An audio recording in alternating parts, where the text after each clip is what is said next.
Day in the life where nothing goes wrong at all. So this was yesterday when we were leaving Beckway to come to Carriacou, and I gave up videoing after this. But we were just saying we wanted to scroll less, and the ocean did provide.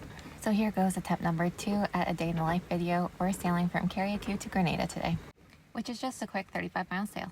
After pancakes, I secured things that tend to go flying when we're in rolly seas. Then it was time to teach myself how to shaka and pick up the anchor. So our windlass, the little but beautiful machine that picks up the anchor with a push of a button, is broken, which means we get to pick up our 55-pound anchor and 150 feet of chain by hand. And yesterday we made the rookie mistake of putting up the main before we had picked up the anchor, which normally is not a problem if we had a windlass and it wasn't so windy at the time. So we did not make that mistake today. We had no sails up at this point. And shout out to people who just don't have a windlass on their boat, because I whine about this so much. And Bruce is going back and forth to steer the boat and help me because the end is the worst part. And voila, she's up and we both have back problems. Put the bridle away so that doesn't go overboard. And now it's time to raise the main. I unzip the sail bag and loosen the lacy jacks and then start pulling. Bruce is keeping the boat steered into the wind and pulling the slack out of my line.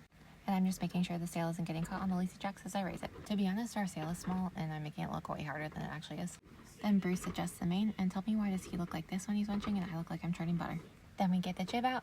And once we have both sails out, Bruce turns off the autopilot so he can make sure the boat feels balanced. And then it was pretty much smooth sailing from there. We made the trip in about 7 hours.